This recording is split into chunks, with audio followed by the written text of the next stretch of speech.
Hold fire. Ukraine was on the White House agenda for the President and the Prime Minister. But despite Zelensky's pleading to shoot Western missiles into Russia, Ukraine still waits.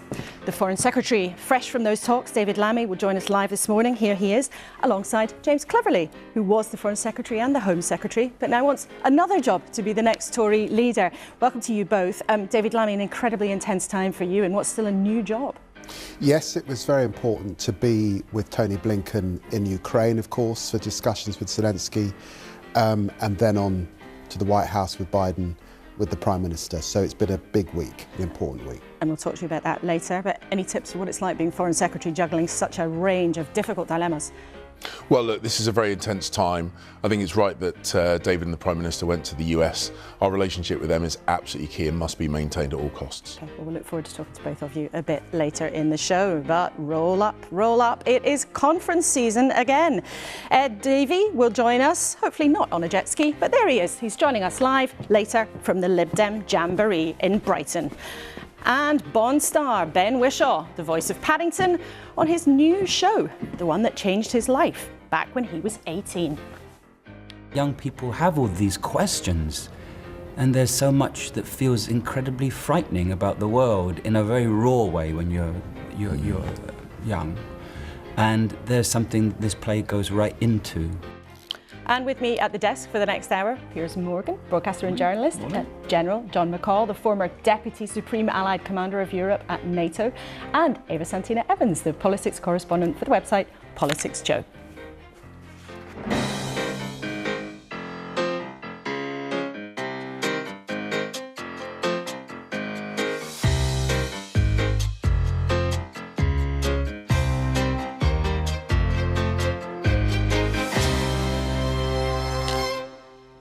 And morning. Let's start, as we always do, with what is making the news. Well, the Sunday Times splashes on the issue we'll be talking about a lot today. Permission for Ukraine to use Western long-range missiles.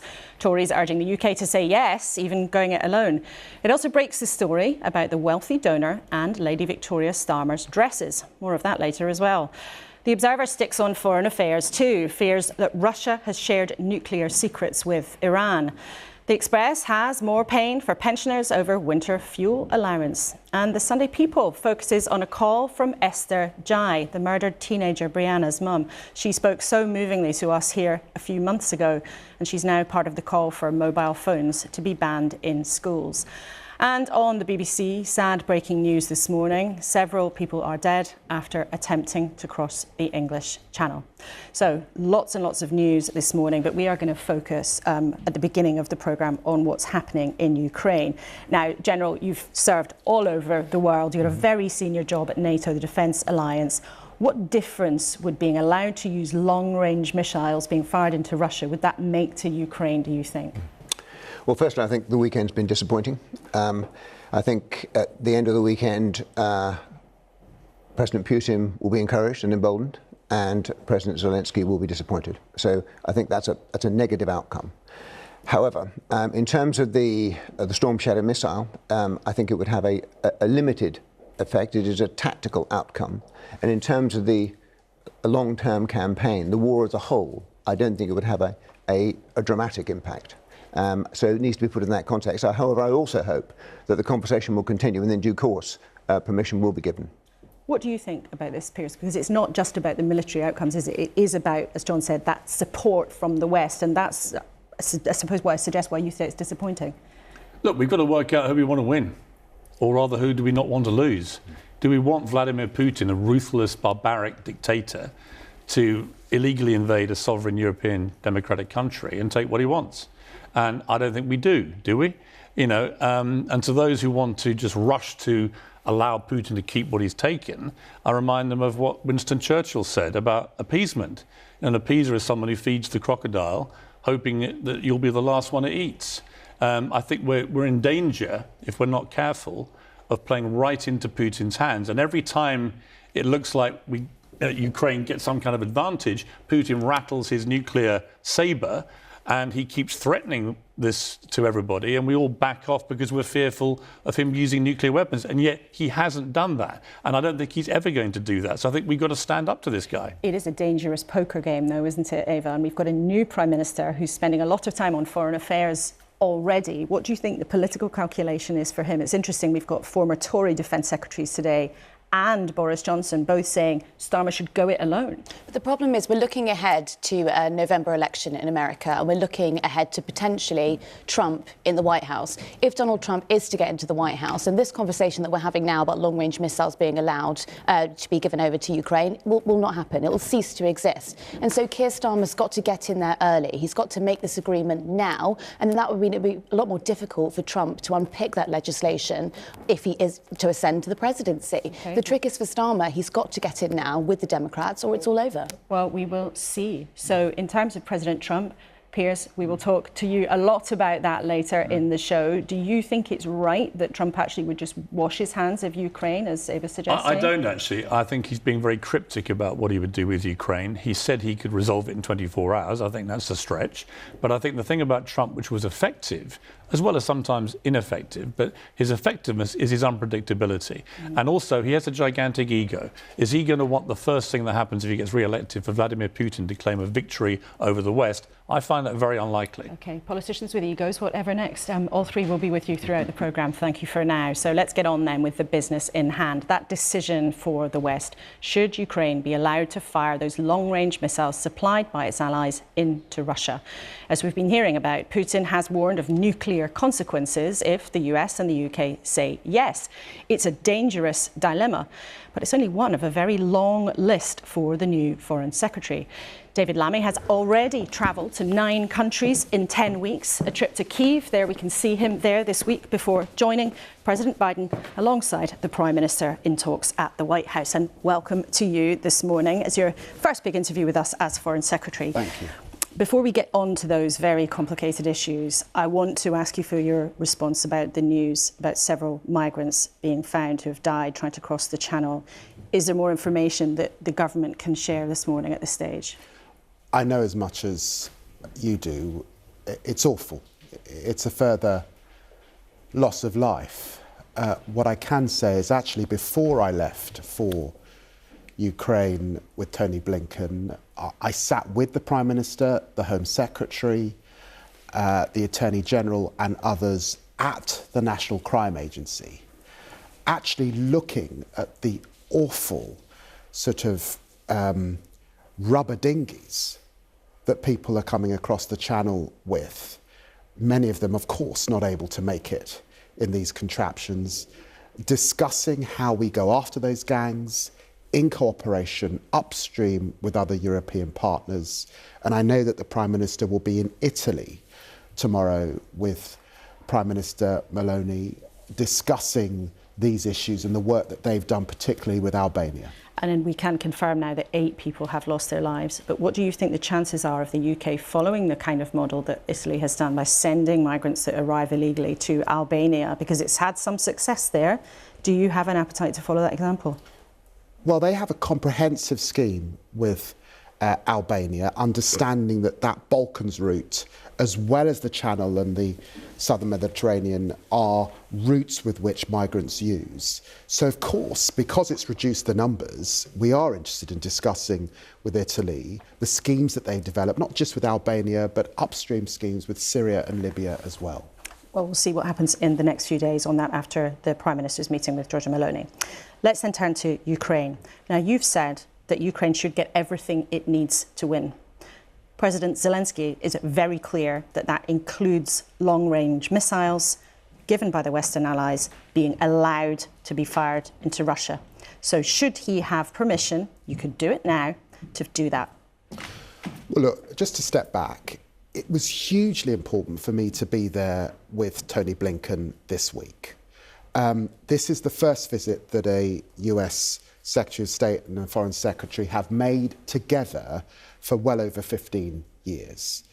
And it was important because as we head out of the autumn and into the winter, with Putin firing horrendously on the energy supplies within Ukraine, killing civilians now in Lviv and Provosk. It's hugely important that we understand and support Ukraine with the strategy to win going into next spring. And that's why we headed out to the White House as well. Now, the important thing is the money and the money right through 2025. We've pledged $3 billion for military equipment. Zelensky, of course, wants missiles. We've pledged another 650 Brimstone missiles. He wants munitions. We've sent the munitions. He wanted more artillery. We've sent AS-90 guns. And of course, he's been raising the issue about the long-range missiles particularly now for well over a year. And it is important that we are discussing this with allies and understanding how this would or would not contribute to the strategy to repel Putin as we head into the spring. President Zelensky is very clear. This is something that he needs. And he has been, as you've just said, asking for this for around a year. He says he needs it to win. You said he must have everything he needs to win. So will you give permission? You could go it alone. The British government could say, yes, now, will you? There are two aspects to that. The first is that it's important that as allies supporting Ukraine, we have a shared strategy to win going forward.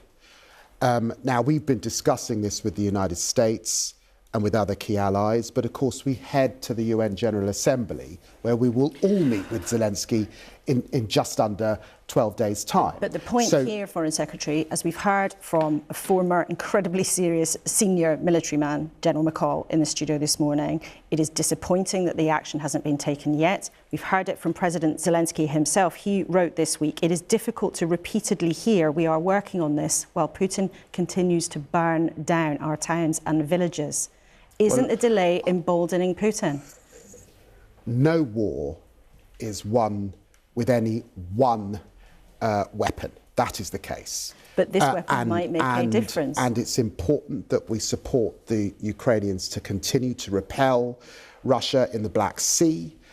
It's important that they can deal with the huge challenges in the air that are being mounted by Russia, and of course that we support them, and we have, with training of their own men and women on the front line, 45,000 we've trained, more than I think any other nation. And there's no dispute about the fact that there has been a lot of help. No one weapon wins any war and has won any war. But this is about the pace at which help is supplied, because our viewers know there's a pattern here. We've talked about it for the last few years.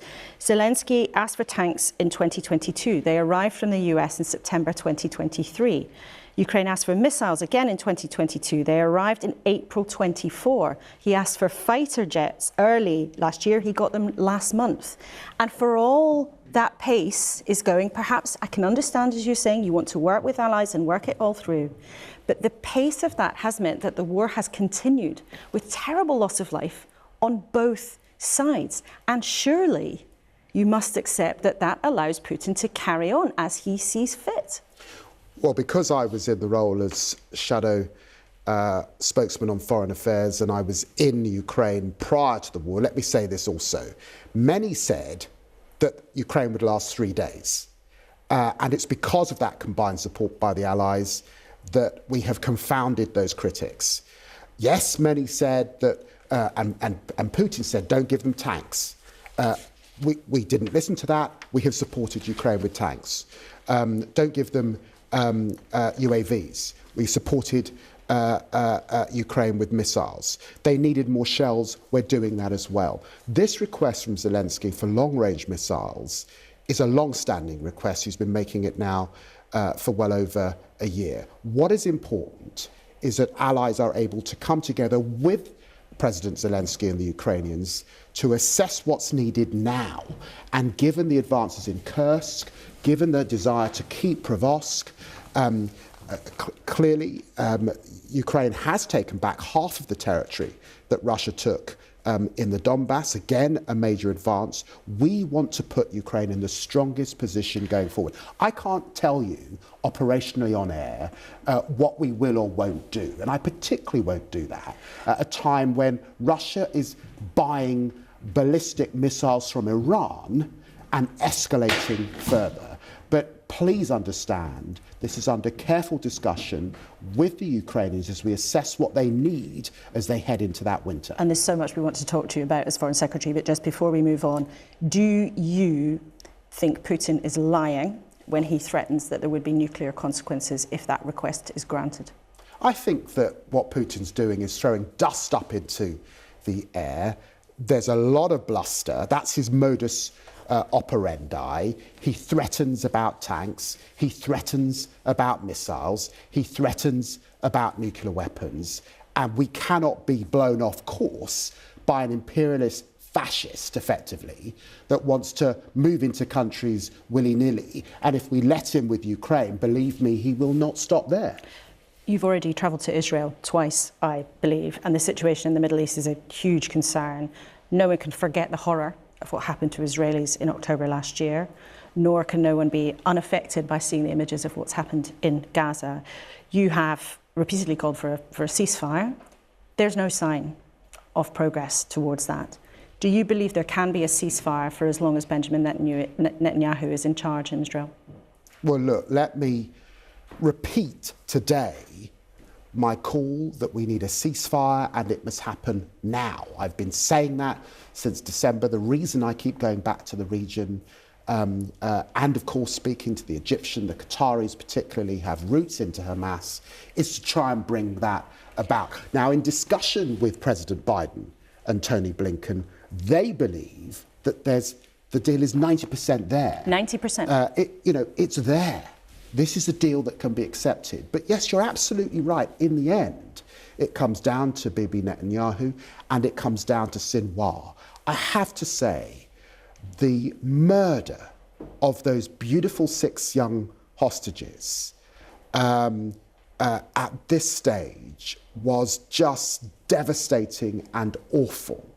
But I say to Hamas and, of course, to Netanyahu, let us accept the deal. Let's move into phase 1 and begin the negotiations that head, of course, to the proper security that Israel needs, but also the Palestinian state that is a just cause of the Palestinian people. As you've mentioned a lot, your talks with the White House and your counterpart, Tony Blinken, and I know you follow American politics very closely. Of course, any British government would always work with whoever is in the White House, and I know that you have said that before. But Donald Trump, who's running again, made claims that were not true this week about Haitian immigrants in Ohio eating pets. There have now been bomb threats against schools in Springfield in Ohio because of what he said, mentioning Haitians. What do you think about that kind of campaigning? I'm here as Foreign Secretary. America is one of the most robust democracies in the world. They have a lively debate. This is more than a lively debate, though, isn't it? Laura, you've got Piers Morgan on the panel. I'm sure he'll give you his view. I'm not going to give you mine. And the reason I'm not going to give you mine is because just coming out of a general election, I was not keen to hear American politicians commenting on our politics, and we have a pretty robust politics as well. So that is the position. You can push me, but I'm not going to stray into the American democracy and the ups and downs that I've been following for well over 30 years. All American elections, lots of things get said. That is a matter for them. But Foreign Secretary, isn't this more than the normal ups and downs of campaigning? This is a man who wants to get back to the White House, who has been circulating claims that appear to be causing harm to people, and making claims that are not true. You're a lifelong campaigner against racism. I think people watching this morning would hope that you would call this out for what it appears to be. We've been talking about lives in Ukraine and about lives in Gaza and in the Middle East, those hostages that are still held. That is the sober reality of being the UK Foreign Secretary. The ups and downs of the American political system, the language that used is a matter for them. I will work with whomever the Americans produce as their leader and, of course, the eventual Secretary of State for the interests of global security. Okay, people will hear loud and clear that you don't want to touch that with a barge pole. They'll make their own mind up as to whether or not they would like our senior politicians to take a stand. I must just lastly ask you about something else that's happening in politics here. The Labour Party for the last few years has made a lot of play of misdemeanours or bad standards or bad behaviour in the Conservative Party.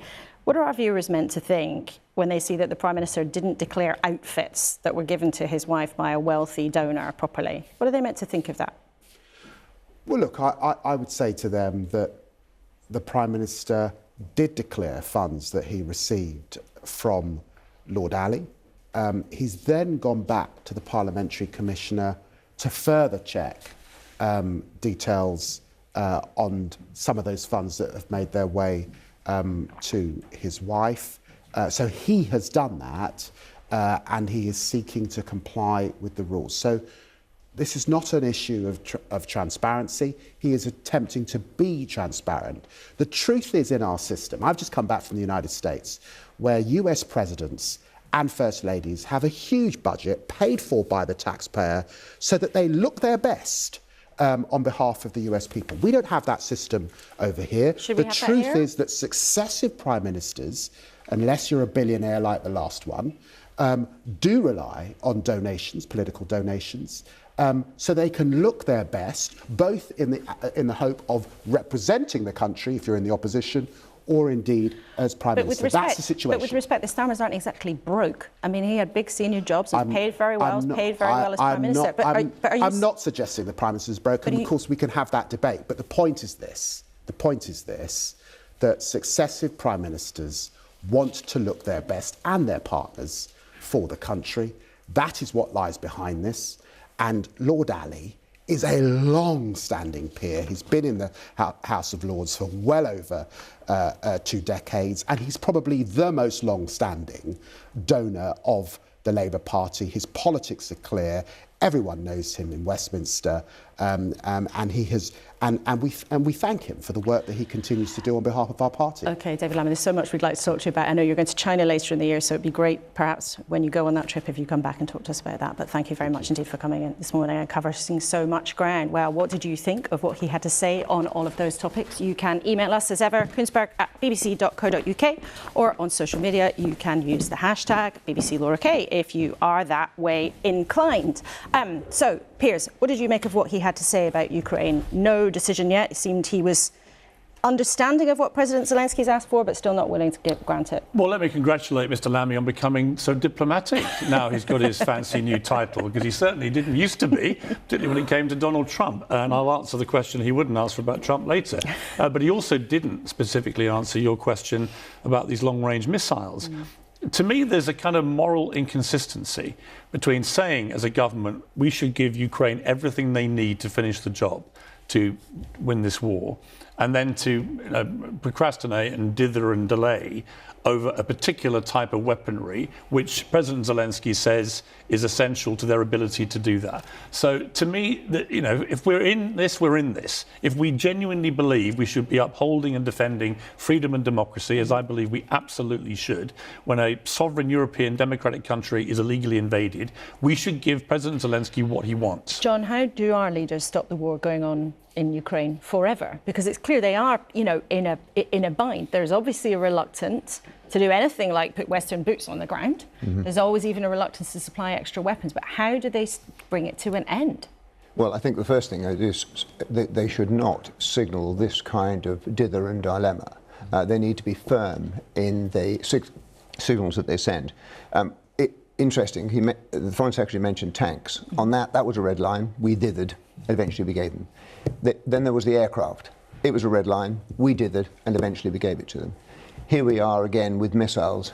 We're dithering. My guess is eventually they will be provided. You do think they'll go eventually? I think they probably will. And what we should be doing is being firm from the outset. I would also say that there are other risks associated with the ongoing conflict, and that is to do with internal recruiting in Ukraine, getting the right levels of manpower, and then there's making sure that the Ukrainians are properly supplied in other areas, and that's particularly in air defence and in barrels and artillery ammunition. So we need to sustain them across the board But above all, we need to send the very firm signals in everything that we do, and we're really not doing that at the moment. But how would we bring it actually to a conclusion? Because it's one thing, isn't it, giving Zelensky things that he wants on his shopping list. I think the former Defence Secretary once, said actually the UK and the Western allies couldn't be like an Amazon warehouse just giving him everything. But beyond supplying weaponry, how can the West bring it to an end? Well, at the moment, Ukraine is not winning or losing. Russia are not winning or losing. Still. And provided that we continue to sustain Ukraine in the way that we should, my guess is that will continue. And therefore that leads you to the view that eventually there must be some sort of a negotiated settlement. And the question of winning or losing, I suspect, is not something that we will be able to achieve. One has to remember that defence is the stronger form of war, and therefore if one is on the defensive, then you are likely to be able to sustain that line. So my guess is that there will be no decisive win or lose. It will result in some kind of stalemate and negotiation. Let's then move on to the Middle East, because, John, I know you've just recently come back from a visit, but Ava, the issue of Israel and Gaza has been troublesome for a long time for the British left.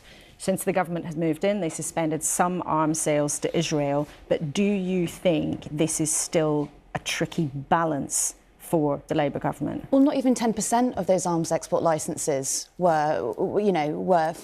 It's absolutely extraordinary. We're talking about dither and delay with supplying weapons to Ukraine. We have no problem at all with continuing to supply weapons to Israel that are being used to flatten Gaza. And the reason that we don't mind that is because Russia is a nuclear power, and, well, quite simply, we don't have that same threat from Gaza or Palestine. This is an extraordinary, tricky issue for Labour because they're not being bold enough. They're not being brave enough. David Lamy has long sat on, he's been at every Palestine event for probably the past decade. I think I've been covering him at Palestine events for the past decade. And then the moment that he becomes Foreign Secretary, he goes quiet. What's extraordinary, when he was in the shadow position, he lobbied David Cameron to publish those arms export licenses. He wanted to know the information. Now that he's in power, now that he's Foreign Secretary, he's also refusing to publish that information. Well, they did suspend, we should say, as you said, 10% of licences. So there is a difference in approach from this government. But do you feel that this will continue to be troublesome for Labour from the backbenches?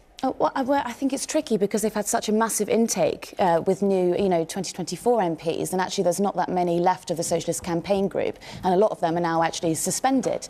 But we don't have an election coming up anymore, so it's not so much of a threat. So the Starmer troopers may be quite obedient for now. John, I'd like to hear, so you've got huge military experience, and you've just been out to the Middle East and seen some of the conditions on the ground. And if you would explain, you wrote a very interesting piece in the Times earlier this week. You had a certain view before your visit and a certain view after. What changed?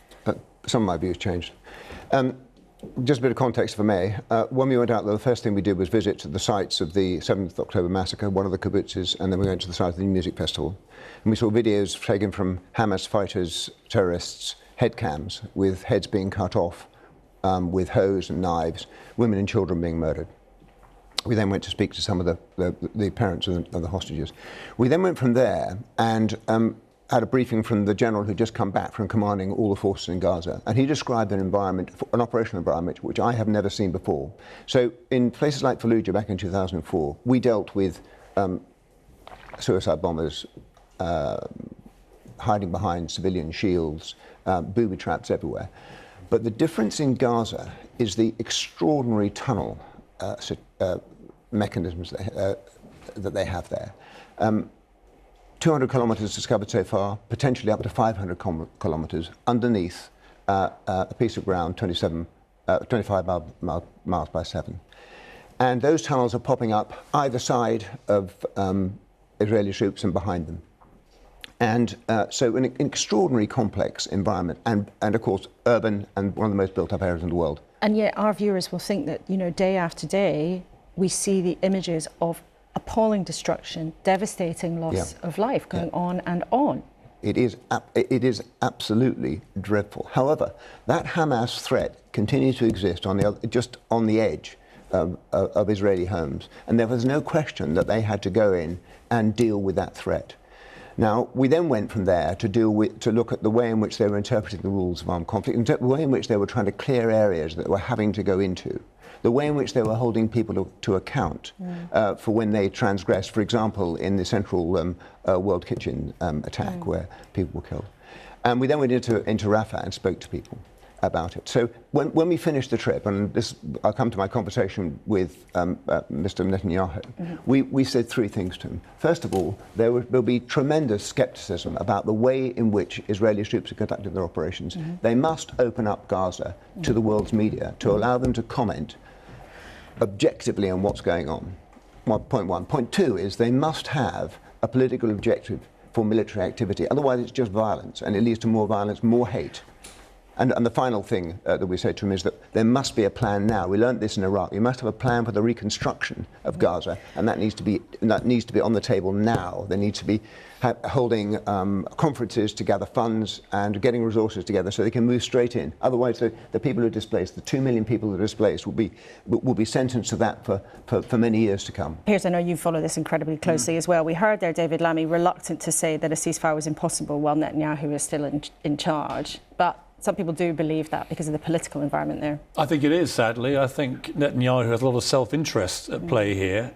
One is that all the polling shows that whilst Israeli people support the military action against Hamas, they also, in a very large majority, want him held to account at the end of this, and that would almost certainly mean he would lose his job. Secondly, he is facing ongoing corruption charges that have been put at bay while this war is being conducted. So on a personal level, he knows the moment this is settled, he's in a courtroom facing corruption charges. He's also being held to ransom, I would argue, by some very hard right headbangers in his cabinet who are basically talking in a very genocidal way about what they would like to do in Gaza. So this is a situation where I don't think there is any plan for what happens at the end. They've leveled Gaza pretty much to the ground.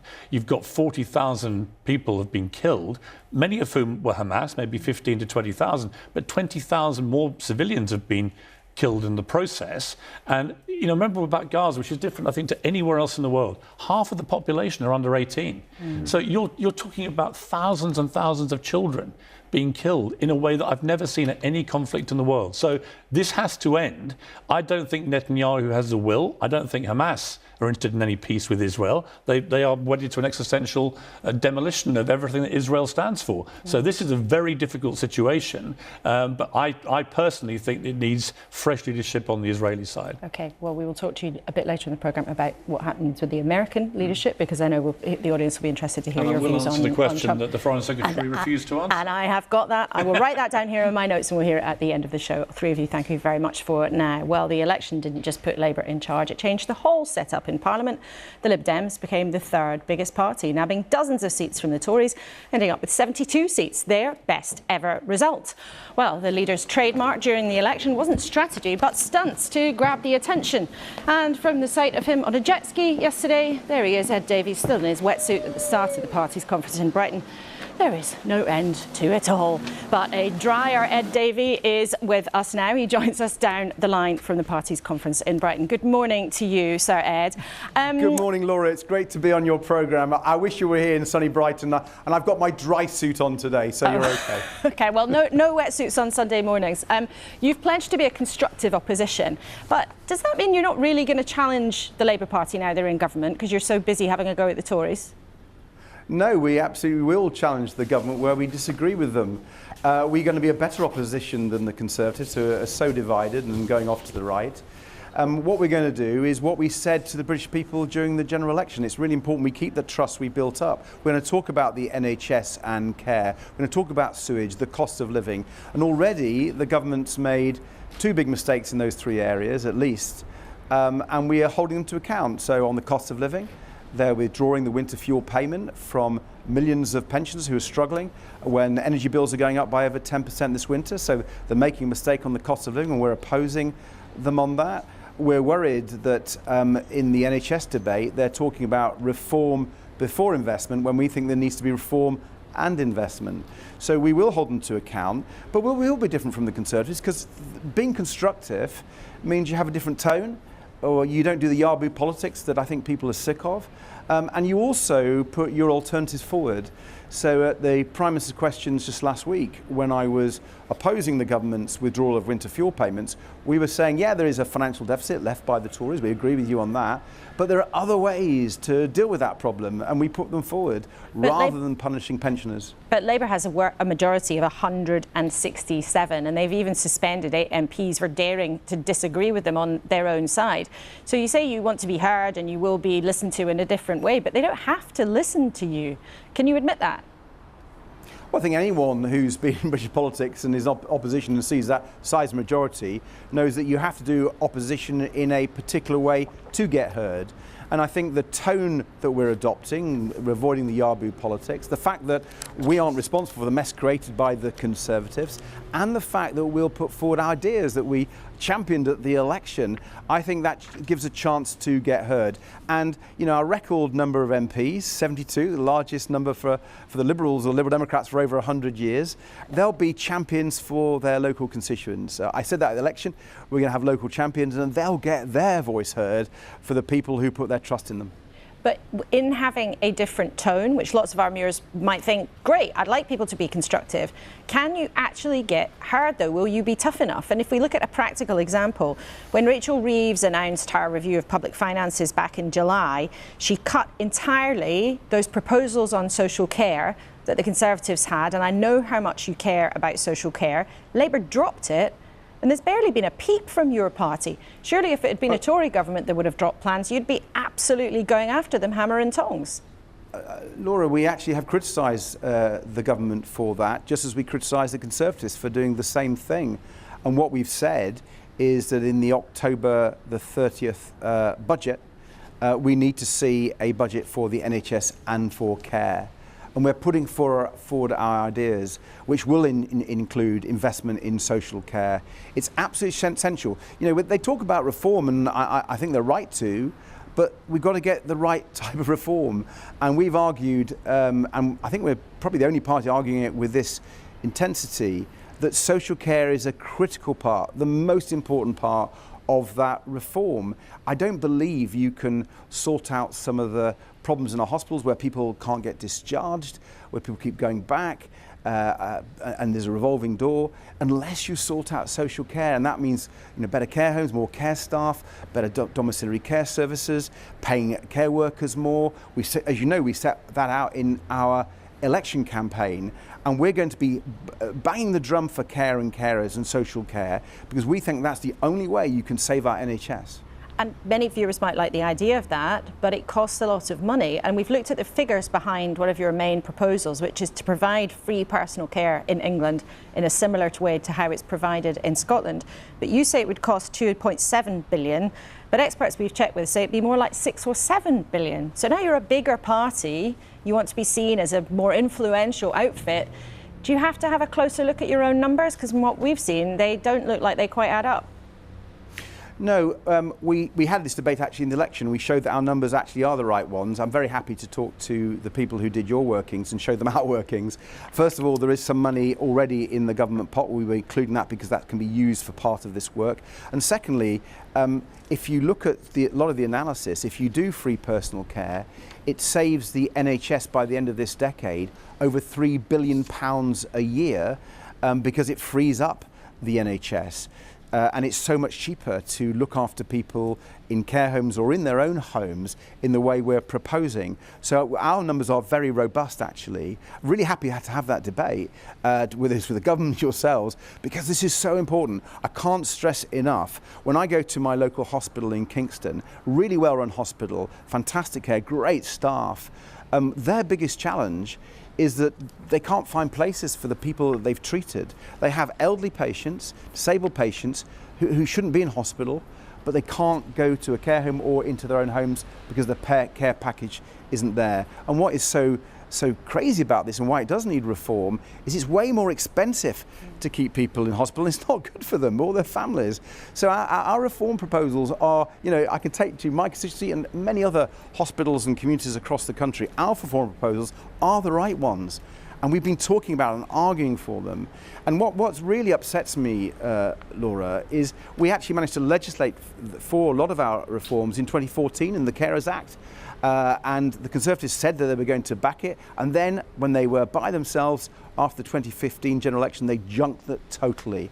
And there's over 1 million pensioners, disabled people, who are not getting care now that would have done if the Conservatives had kept to their word and followed the Liberal Democrat legislation. So, you know, having seen how the Conservatives have failed so many pensioners and disabled people and failed at the NHS because they didn't proceed with those social care reforms, I am more determined than I've ever been to hold this new government to account on social care. OK, Ed Davey, thank you very much indeed for joining us from a beautifully sunny Brighton. It's great to have you on the programme. And our numbers, incidentally, are from the independent experts, the Health Foundation, who question the Lib Dems figures. But as ever, it's great to have you on the programme as your conference gets going. Thank you very much indeed. Well, in a couple of weeks, it will be the Tories' turn at their party get-together this year, but it'll be a beauty parade of the 4 contenders who want to be the party's next leader. Tom Tugendhat was here last week, and the front-runners right now seem to be Robert Jenrick and Kemi Badenoch, both former ministers. But James Cleverly is with us this morning, not far behind, is fighting too. Let's start then with the issue of long-range missiles going to Ukraine. Should the UK be sending them to Ukraine and allowing them to use them in Russia? Yes. And I made this point when I was in Estonia last year, not far from the border with Russia. I made the case that it's untenable for Ukraine to properly defend itself against the missiles coming in from Russia if it can't neutralise the launch sites. And we're replaying this conversation now. I think it's very disappointing that the Prime Minister and the Foreign Secretary went to the United States and came back without that commitment. But you didn't do it in government. You said you were making the argument, but the Conservative governments didn't do it. Well, when we were in government, when I was Foreign Secretary, constantly pushed our allies to allow the Ukrainians to do more. So we pushed for main battle tanks. Eventually we got main battle tanks. We pushed for jets. Eventually we got jets. We pushed for the use of those long-range missiles within Ukraine's territorial boundaries. We eventually got to that. So we've been at the front edge of this constantly. And as I say, this was back, I think, in May of last year when I said Ukraine needs the ability to project force beyond its own borders. OK, let's then talk about the Tory party, because you're here because you want to be in charge. Why do you think it went so wrong? Well, we were very visibly at each other when we should have been focusing on the British people.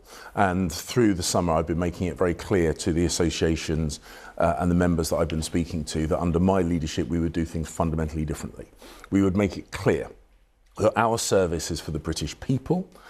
This blue on blue, the infighting, the defenestration of prime ministers, I think, made it almost impossible for us to discuss the things that we achieved in government, and it amplified the things that went wrong. So we need to do things differently. We need to coalesce around Conservative values, reducing the tax burden, reducing the levels of red tape, really unlocking the economic horsepower in the UK, and with reference to the point you just made earlier, once again, a really credible voice on the world stage about defence, meaning we have to spend 3% of GDP on defence. You say there you were a lot defined by your infighting, and you've also said recently you were defined by scandal. But one of the scandals earlier this year was that one of your donors, Frank Hester, had said that Diane Abbott, the Labour veteran MP, made you want to hate all black women and should be shot. Now, Frank Hester donated a further £5 million to the Conservative Party. It seems he pretty much bankrolled the election campaign. You want to change things. Would you accept donations from him in the future if you become the leader? Well, he apologised. He admitted that what he said was completely wrong. And the reason he donated to the Conservative Party's general election campaign was to protect the British people from the Labour government that we now see. No, but this is really important. That's not my question. My question is, would you, if you win, accept donations from him in the future? Well, the point I'm making is that he donated to our campaign so that we could protect the British people from the Labour government, who are now taking money off pensioners, whose own donors are being given passes to number 10, whose own donors are being brought into the Labour government. But what people want to know, you're sitting here saying you'd run a different Tory party, you'd be a different kind of leader. Would that be one of the things you would change? Well, can you give us a clear answer? Would you, if you win, accept more donations from Frank Hester? Or well, not? I've not had any discussions with Frank Hester about the future, but the point is what he said was totally unacceptable. He's apologised for that. He has been a donor to the party. Whether he is again in the future, I don't know. So you might take money from him. But the point is, what we're now seeing the Labour Party doing in government is rewarding their political donors with above-inflation pay rises to their union bosses, with passes to number 10 and other government departments. That, I think, is completely inappropriate. And I see no such apology from the Labour Party for distorting our democratic system there. Well, do you think that Frank Hester's comments are equivalent to Lady Victoria Starmer having dresses donated to her by a wealthy donor and then them not being registered? Well, that wealthy donor was then given a pass to number 10 to run free at the very heart of government, something that Mr. Hester has not ever had. And that's the point. The point is that what he said was completely inappropriate. He's apologised. But the big difference is the Labour Party are now paying back their donors in both in terms of these above inflation pay rises to their union backers, well, and privileged access to the people that filled their coffers. Well, they would say that was in order to settle long-running pay disputes that have been running under the Conservative government. They would say that, wouldn't they? But there are things they would say that, but people want to hear about what you would do as Tory leaders. Part of your pitch would that you would bring back the Rwanda plan to send migrants to that East African country. Is that really your big idea for the future, is to bring back something for the past that didn't happen? So let me just touch upon that briefly, because that's not the only thing that I'm putting forward. But what we're now seeing, sadly, more fatalities in the Channel overnight in the early hours of this morning. We've seen fatalities of illegal channel crossings going up. We're seeing the numbers going up because the very first action of this Labour government was to scrap an international partnership which was deterring migrants. We know this because those migrants told us so, and send out a signal to people smugglers that the UK is open for them to ply their evil trade. Are you suggesting that people died in the Channel today because Labour got rid of the Rwanda scheme? What I'm saying is that they came into government with no plan to stop the boats or smash the gangs. Saying stuff is not the same as doing stuff. They scrapped the partnership with Rwanda, sending completely the wrong signal. They said they were going to create this border command. There is still no commander. They still haven't recruited any extra people for this command.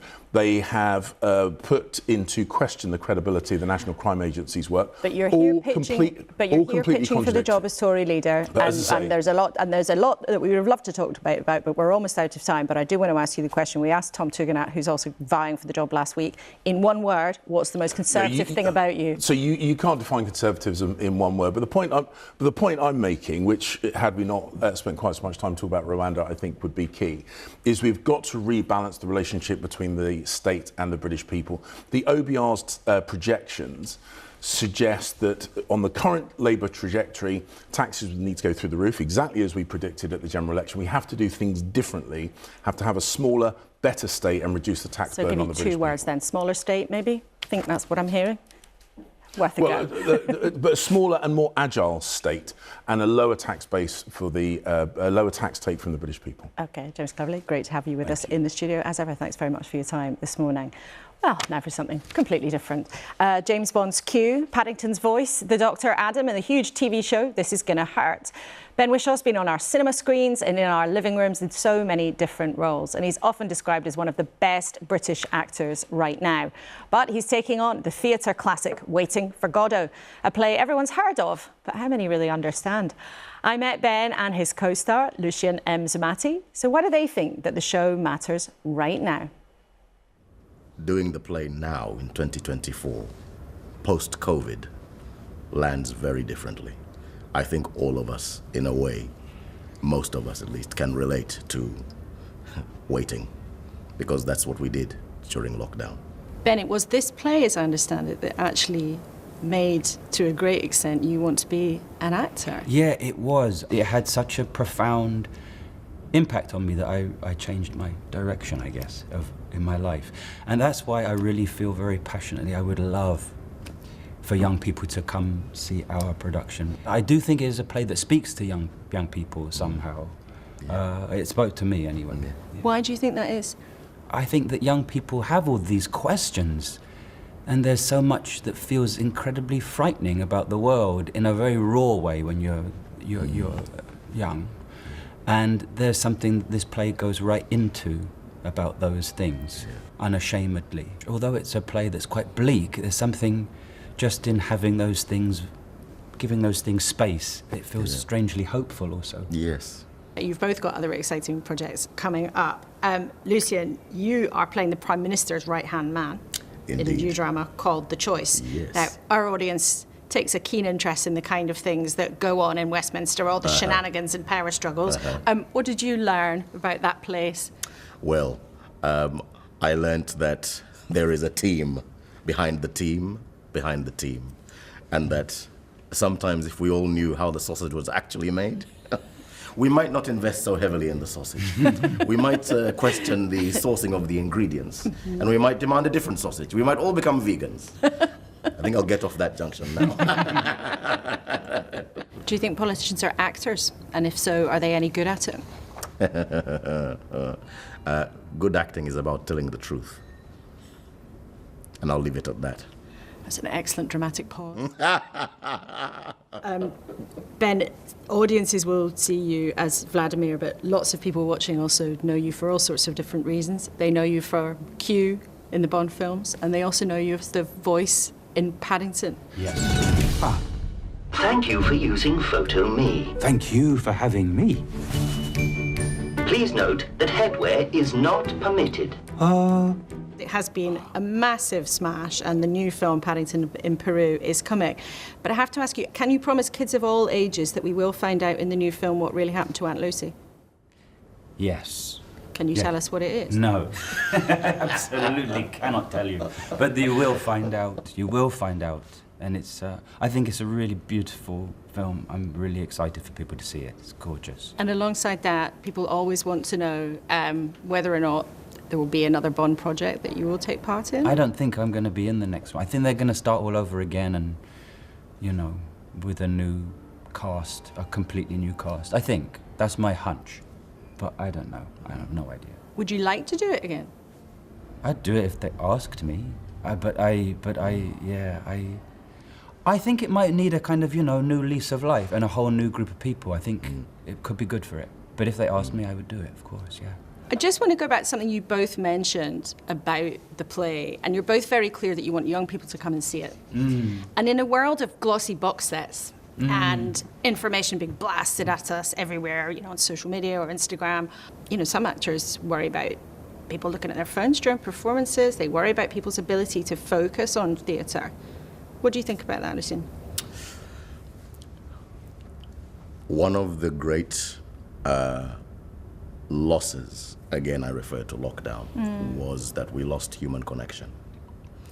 And that we ended up going down quite intensely these digital rabbit holes. Stepping back into the theatre, so many actors, so many audience members spoke of the outpouring of emotion, of seeing people again, of communing, of sharing those very special, very ephemeral moments that make us understand each other and make us see each other. These are the things that bring us together. This is where we see each other, and we don't do that here on our phones. We do that here. We do that here. Ben, would you ban phones in theatres? Yeah, I mean, I don't understand why it would be necessary to have your phone. I mean, you've paid to be there to watch something, you know. Yes. So yeah, I find it bizarre. It is incredibly bizarre.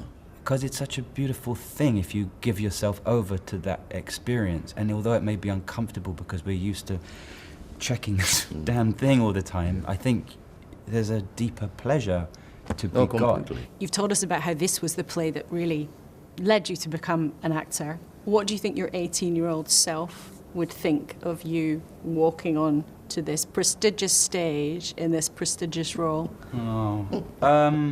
God, I mean, I think he would be pretty... I'm very alarmed, very surprised, very thrilled.